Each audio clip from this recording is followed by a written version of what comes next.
ঈদের তৃতীয় দিনও আমরা ছিলাম নানু বাড়িতে। তো সকালে সবাই ঘুম থেকে উঠে খেয়ে নিয়েছিলাম খুদে ভাত আর ভর্তা। ছিল বাদাম ভর্তা, শুটকি ভর্তা, কালোজিরা ভর্তা, শুটকি ভুনা আর ডিম ভাজা, সাথে পোড়া মরিচও ছিল। তো সকালের নাস্তা শেষ করেই দেখি ছোট মামা বাজার থেকে অনেক সুন্দর একটা রুই মাছ নিয়ে এসেছিল। আর ছোট মামি সেটাকে সুন্দর করে ধুয়ে কেটে রান্না করার জন্য প্রিপারেশন নিচ্ছিল। তো তারপর আমরা দুপুরের খাবার খেতে বসে পড়েছিলাম। দুপুরের খাবারে ছিল গরম গরম ভাত, 2 রকমের ভর্তা, চিংড়ি মাছ ভুনা, রুই মাছ ভুনা, একটা শাক। এই শাকের নাম আমি জানি না। তারপরে ছিল পুঁই শাক, মাছের মাথার চিংড়ি মাছ দিয়ে।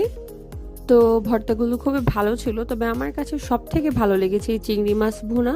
এটা একটু অন্যরকম করে রান্না করা হয়েছিল। আর রুই মাছটা খেতেও ছিল অসাধারণ, কারণ এটা একদম তাজা নদীর মাছ ছিল।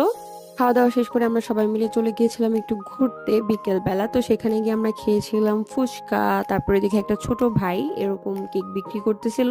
আমরা একটু কেকও টেস্ট করেছিলাম। আর বাসা থেকে আমরা রান্না করে নিয়ে গিয়েছিলাম এই চিকেন বিরিয়ানি, সাথে ছিল মোজো, 7 আপ। আমরা সবাই মিলে নৌকার মধ্যে বসে নদীর মাঝখানে বিরিয়ানি খাচ্ছিলাম। বিরিয়ানিটা খেতে খুবই মজা হয়েছিল, কিন্তু নদীর মাঝখানে এই খোলা আকাশের নিচে বসে খাওয়ার কারণে বিরিয়ানিটার স্বাদ দ্বিগুণ বেড়ে গিয়েছিল।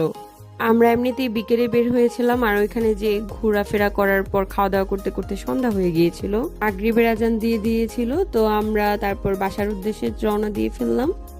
ওই যে দেখো আকাশ কি সুন্দর চাঁদ উঠে গিয়েছে।